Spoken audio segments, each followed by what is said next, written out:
PlayStation 5 Pro. The recent announcement of the PlayStation 5 Pro, priced at approximately $700, has ignited a fierce debate among gamers and tech enthusiasts alike. Many view this price point as excessive, to say the very least, particularly in light of Sony's recent struggles, including the failed live service game Concord. This video will explore various arguments, pro and against the PS5 Pro's pricing and perceived lack of substantial improvements, drawing on user reactions from forums, articles, reviews, while also examining other recent failures that may have influenced Sony's strategy moving forward.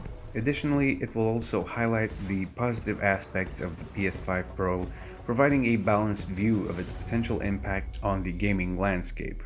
The price point, a barrier to entry. One of the most significant criticisms of the PS5 Pro is its price. At $699.99, it represents a substantial financial commitment, particularly when many gamers are still satisfied with their current PS5 consoles. Users on Reddit, for example, have expressed disbelief at the extreme high cost, with comments such as, PS5 Pro ain't gonna be worth it this time for me, or this price is just adjusted for the inflation we've been having, highlighting a sentiment that the price does not align with the value offered. Many gamers feel that the incremental upgrades do not justify the additional expense. For instance, one user remarked, slightly better graphics and features that the average person won't ever notice do not warrant an extra $200, compared to the standard PS5. This sentiment is echoed across various forums, where users are questioning whether the enhancements, such as improved GPU performance and ray tracing capabilities, are truly necessary for the average gaming experience. The context of Sony's recent financial struggles adds another layer to the discussion surrounding the PS5 Pro. The failure of Concord, a multiplayer shooter developed by Firesprite, has left a significant dent in Sony's revenue. Released on August 23, 2024, Concord quickly became one of the fastest failing games in history, attracting a peak of only 697 concurrent players on Steam and ranking dismally among PS5 daily active players. Sony's decision to cease sales of Concord and offer full refunds to players is a clear admission to the game's failure to meet expectations, costing the company tens, if not hundreds, of millions of dollars in development and marketing expenses. This setback is particularly troubling given that Concord had been in development for over 8 years, with a budget estimated between $100 and $150 million. The decision to pull Concord from the market and issue refunds speaks volumes about the company's lack of confidence in its ability to recover, while also setting a precedent for future live service titles. Ryan Ellis, the game director for Concord, addressed the situation in a somber blog post, stating, while many qualities of the experience resonated with players, we also recognized that other aspects of the game and our initial launch didn't land the way we'd intended. This acknowledgement of failure comes at a time when Sony is already facing scrutiny over its live service strategy, which has been met with mixed results. While Concord stands out as a notable failure, it is not the only recent setback for Sony. The company has faced challenges in various divisions, leading to concerns about its overall strategy and revenue generation, and we can make a short list concerning these factors. For instance, number 1, PlayStation VR 2. The PlayStation VR 2 launched with high expectations but has struggled to gain traction in the market. Despite offering improved technology and a strong lineup of games, sales have been disappointing. Reports indicate that the headset has sold significantly fewer units than anticipated, leading to concerns about its long-term viability. This underperformance may compel Sony to seek additional revenue sources such as the PS5 Pro to offset losses from its VR division, although much can be said about a strategy like that.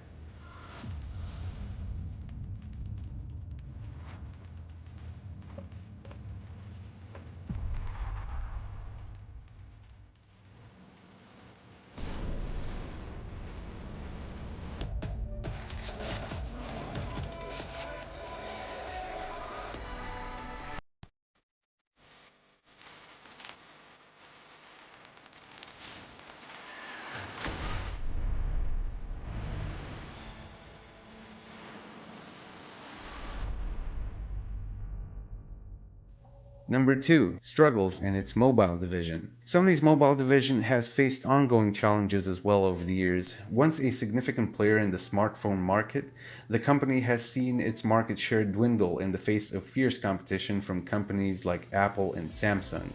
This potential loss of revenue from mobile could further motivate Sony to capitalize on its gaming division, particularly through high-priced hardware like the PS5 Pro. Although overall there are some good things to be said about Sony's mobile division, Sony has come up with a few innovative products in the last few years. Phones that really resonate with people in the sense that they have features which people who appreciate quality over quantity are really stoked about, especially considering the Xperia lineup. Phones that boast such features as a 3.5mm audio jack and SD card to boot.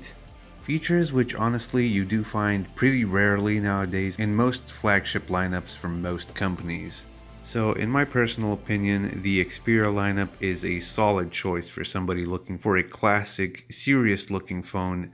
Quite a conservative design, but beautiful, stylish, and functional, and has most of the functionalities that modern phones could have but don't have because of corporate greed.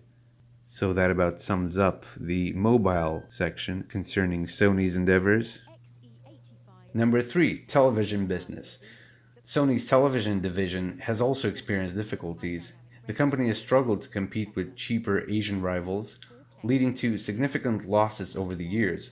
Although the Bravia brand remains strong, it has not been enough to offset the overall decline in the TV market. The inability to reposition its product and pricing strategy has cost Sony valuable market share, further emphasizing the need for the company to generate revenue through other means, such as gaming. Number 4, film and television production. A fourth reason for Sony's apparent financial decline and in seeking to recoup their finances through various means has also been the film and television production part of their industry, in the sense that while Sony Pictures has successfully produced films and franchises, the entire division has faced challenges in an ever-increasing competitive landscape. The rise of streaming services has disrupted traditional revenue models, forcing Sony to adapt its strategy. The company has had to invest heavily in content creation and distribution, which constrain resources and necessitate revenue generation from other segments, including the gaming sector, as we've seen.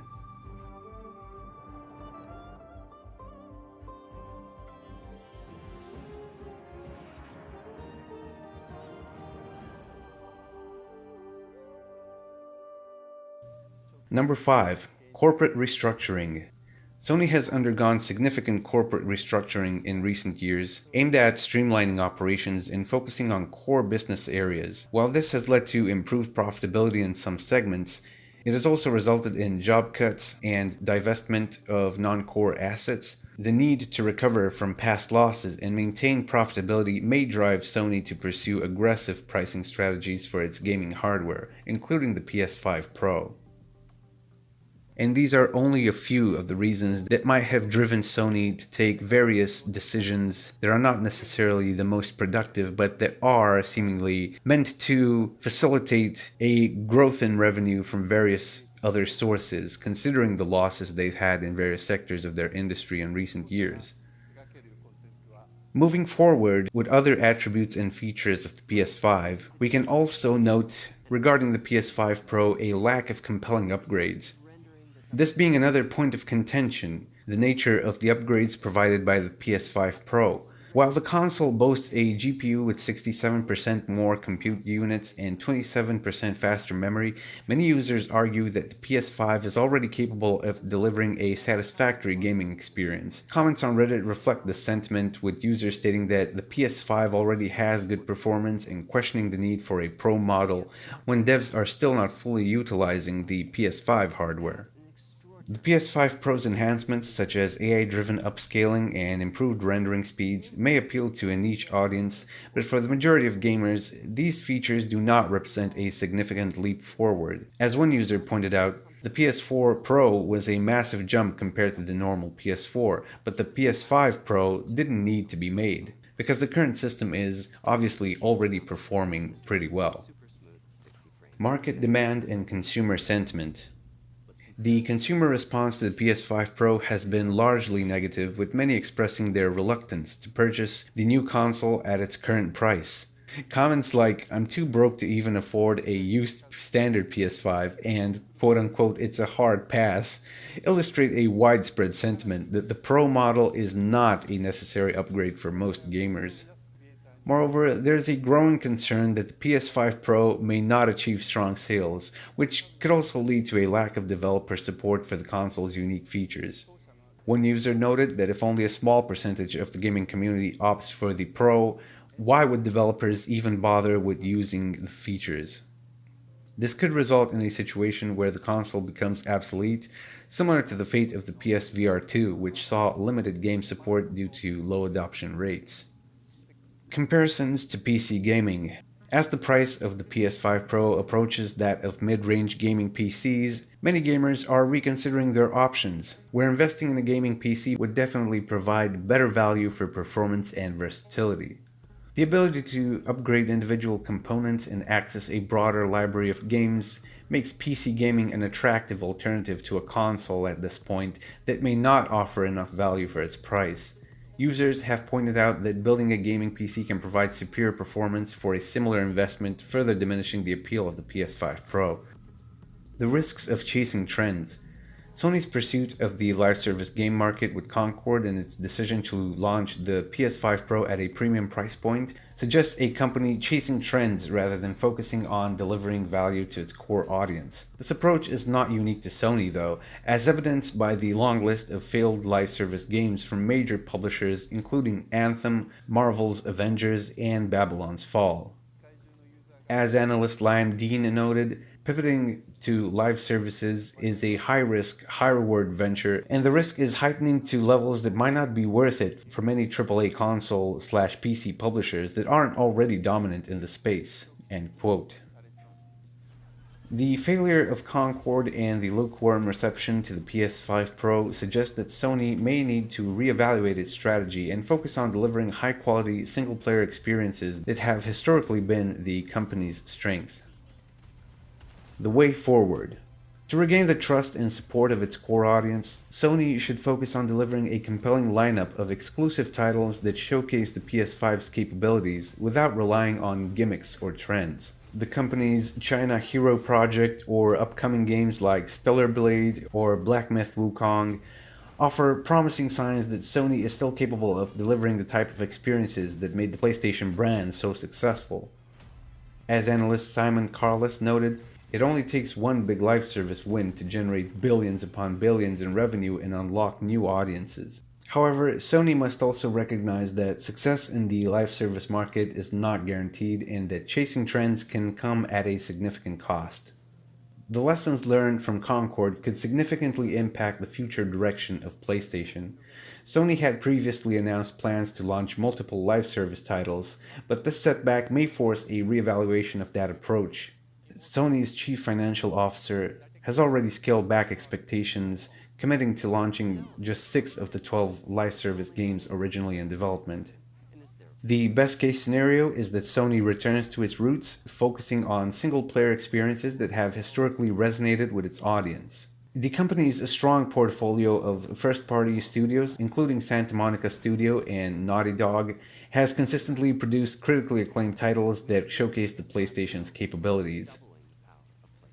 Despite its faults, we should also take a moment and look at the positive aspects of the PS5 Pro, because despite all the criticisms and concerns surrounding its release, there are several positive aspects that may appeal to specific segments of the gaming community. For example, performance enhancements. One of the most notable improvements in the PS5 Pro is its upgraded hardware. The console features a GPU that boasts 67% more compute units than the original PS5, resulting in up to 45% faster rendering. This means that games can run more smoothly with improved frame rates and reduced load times. The PS5 also boasts the so-called advanced ray tracing, which purportedly allows for more dynamic reflections and refractions of light, creating a more immersive and visually stunning gaming environment. Gamers who appreciate high-quality graphics will find this feature particularly appealing, as it elevates the visual fidelity of supported titles significantly. Another feature of the PS5 Pro is its AI-driven upscaling technology known as PlayStation Spectral Super Resolution. This machine learning-based technology enhances image clarity by adding detail to lower resolution images, providing sharper visuals without sacrificing performance. This feature is essentially beneficial for gamers who want to enjoy their favorite titles in a better upscaled quality. Though there is something to be said, of course, about texture upscaling, which doesn't always look as sharp or as great as the original, and sometimes the original artwork looks more natural and transmits the vision of the artist much better than an upscaled version. So we can take the good with the bad, of course. Increased storage capacity. The PS5 Pro comes with a substantial 2 TB SSD, doubling the storage capacity of the original PS5. This increase allows for storing more games and content without worrying about running out of space. Given the size of modern games, which often exceed 100 gigabytes, this enhancement is a welcome addition for those who prefer to maintain a large library of titles readily accessible. Although, of course, arguably, we can say that is not necessarily a prerequisite, and a lot of people don't feel that they need 2 TB of SSD space to run their games. Backward compatibility and future proofing. While the PS5 Pro is designed to run existing PS5 games, it also offers potential backward compatibility with a wider range of titles. Although this feature has not been officially confirmed, speculations suggest that the Pro model may support games from previous PlayStation generations, such as the PS4 and even the PS3. This backward compatibility could attract gamers who have invested in previous titles and want to continue enjoying them on a more powerful system. The PS5 Pro appears to be tailored for a specific audience and enthusiasts who prioritize performance and graphics. Community and developer support. Despite the mixed reactions to the PS5 Pro, there is a community of gamers who are excited about the potential of the new console. Many players are eager to see how developers will leverage the enhanced hardware to create more immersive and visually stunning games. Positive reception from influencers and media. Early hands-on impressions from gaming influencers and media outlets have highlighted the PS Pro's impressive performance and visual enhancements. This positive reception, though, could maybe help build momentum for the console leading up to its release. So, in conclusion, the PS5 Pro's pricing and lack of significant improvements have led to widespread criticism and skepticism among gamers. The high cost, combined with the absence of compelling upgrades and concerns about the market demands, suggest that the PS5 Pro may cater to a niche audience rather than to the broader gaming community.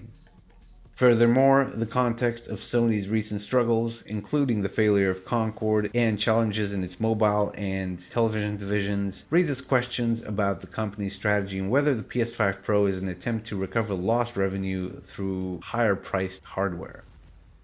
As many gamers express their reluctance to invest in the Pro model, it remains to be seen whether Sony can successfully market this console or if it will become another example of a high-priced product that fails to resonate with consumers. PS5 Pro represents an ambitious step for Sony, and its impact will be felt in the years to come. Ultimately, the success of the PS5 Pro will depend on how well it resonates with consumers and whether it can deliver on its promises of enhancing gaming experiences. By focusing on what it does the best, creating engaging, high-quality gaming experiences, Sony can regain the trust of its audience and ensure the continued success of the PlayStation brand. Thank you so much for listening. This has been An Enthused Gaming. If you enjoy videos like this, please hit a like, subscribe, share, all that good stuff. Let me know what else you would like me to cover or talk about in the comments below. What are your opinions on the recent PS5 and the $700 price? I personally think it's way too high. Everybody else thinks that, but I await your opinions in the comments. So I hope you enjoyed this analysis, and I will see you in the next one. Have a good one, guys.